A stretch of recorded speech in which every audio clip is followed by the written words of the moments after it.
नमस्कार, मी डॉक्टर अझीम मशाईख, नेत्ररोग तज्ज्ञ, sigma I hospital, Latur. आज आपण एका महत्त्वाच्या गोष्टीबद्दल जाणून घेणार आहोत. सध्याच्या काळामध्ये आपण जास्तीत जास्त पेशंट बघत आहोत व्हायरल अॅडिनोव्हायरल कंजंक्टिव्हायटिसचे.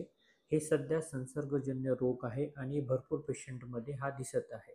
या रोगाला आपण पिंक आय म्हणून सुद्धा ओळखतो. या रोगामध्ये होणारी कारणे, लक्षणे आणि त्यावर घेण्याची काळजी याबद्दल आपण आज जाणून घेणार आहोत. सगळ्यात पहिली गोष्ट, व्हायरल कंजंक्टिव्हायटिस म्हणजे नेमकं काय? डोळ्यामध्ये काळ्या बुबुळाच्या बाजूला जो पापणीशीर पदार्थ असतो, जो एक स्किनचा लेयर असतो, जो डोळ्यांच्या स्क्लेराला कव्हर करत असतो, त्यांना आम्ही आमच्या भाषेमध्ये कंजंक्टिव्हा म्हणतो.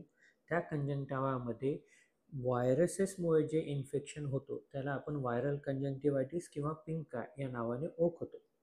हे व्हायरसेस मोस्टली ॲडिनोव्हायरल असतात किंवा हर्पेस सिम्प्लेक्स असतात किंवा इतरत्र व्हायरसमुळे सुद्धा हा आजार होऊ शकतो. हा आजार होण्याची कारणे काय आहेत ते अगोदर आपण जाणून घेऊया. हा आजार युजली डोळ्यांना वारंवार हात लावणे, डोळ्यांना घाण रुमाल वापरणे किंवा डोळा पुसण्यासाठी घाण हँकरचीफ, रुमाल, दस्ती किंवा टॉवेल वापरणे किंवा संसर्गजन्य ज्या व्यक्तीला हा रोग झालेला आहे त्या व्यक्तीच्या कॉन्टॅक्टमध्ये येणे किंवा त्या व्यक्तीचे पर्सनल गोष्टी जसे रुमाल असतात, कॉस्मेटिक प्रोडक्ट असतात किंवा त्यांची टॉवेल वापरणे याच्यामुळे होऊ शकतो किंवा गर्दीच्या ठिकाणी हे वा हवेमुळे पण होऊ शकतो. काही पेशंटमध्ये हे पाण्यामुळे पण झालेलं लक्षात आलेलं आहे आणि ज्या ठिकाणी जास्त गर्दी असते, धूर-धुळा असतो, अशा ठिकाणी हा रोग आपल्याला होऊ शकतो. दुसरी याची लक्षणे काय आहेत?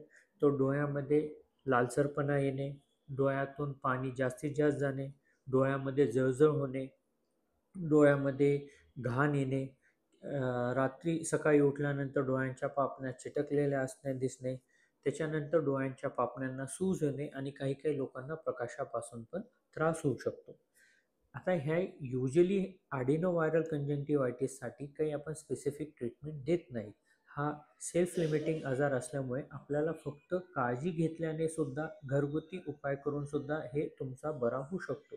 त्याच्यासाठी तुम्हाला काय काळजी घ्यावी लागेल? त्याच्यासाठी डोळ्यांना बिलकुल हात, कापड, कापूस, पाणी, रुमाल लावू नका. डोळ्यांना तुम्ही कव्हर ठेवा. गाडीवरती वगैरे प्रवास करत असताना हेल्मेटचा किंवा करोना गार्डचा किंवा गॉगलचा वापर करा. जास्तीत जास्त लोकांच्या संपर्कात येणे टाळा. स्पेसिफिकली ज्या लोकांना हा आजार झालेला आहे त्यांच्यापासून तुम्ही अंतर ठेवा. आपले पर्सनल सामान कुणासोबत शेअर करू नका किंवा दुसऱ्यांचाही हातरुमाल, टॉवेल किंवा कॉस्मेटिक प्रॉडक्ट आपण वापरू नका. धूर-धुळाच्या ठिकाणी जाणे आपण टाळा.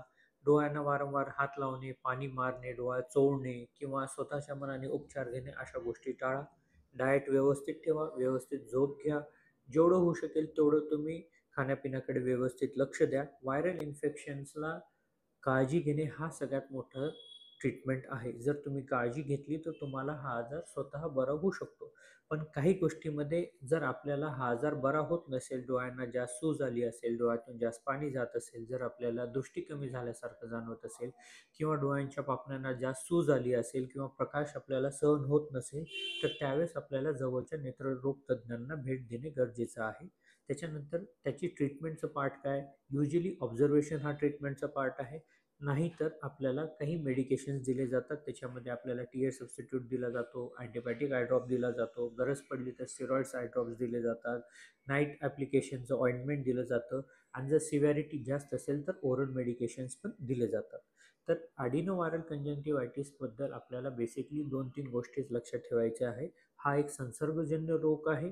ह्या लोकांच्या कॉन्टॅक्टमध्ये आल्यामुळे किंवा लोकांचे जर आपण रुमाल, टॉवेल किंवा कॉस्मेटिक प्रॉडक्ट वापरल्यामुळे होऊ शकतो. ह्याच्यामुळे डोळ्यांना त्रास म्हणजे डोळा जळजळ करणे, लाल होणे, डोळ्यातून पाणी येणे, डोळ्यांना सूज येणे असे त्याचे लक्षणे असतात आणि त्याच्या उपचारासाठी तुम्हाला जास्त काही नाही, फक्त काळजी घेणे आणि सोबत जर गरज तुम्हाला जाणवत असेल तर लोकल ऑप्थॅल्मॉलॉजिस्टला कॉन्टॅक्ट करून त्यांच्याशी रिलेटेड टीयर सबस्टिट्यूट, गरज पडली तर अँटिबायोटिक आणि जर फारच सिव्हिरिटी असेल तर स्टेरॉइड्स घेऊन हे आपण कंट्रोलमध्ये आणू शकतो. जर आपल्याला याच्याबद्दल अजून काही जास्त जाणून घ्यायची इच्छा असेल तर आपण आपल्या हॉस्पिटलला भेट देऊ शकता आणि जर अजून तुम्हाला हे महत्त्वपूर्ण वाटलं असेल तर आमच्या चॅनलला तुम्ही सबस्क्राईब करा, शेअर करा. धन्यवाद.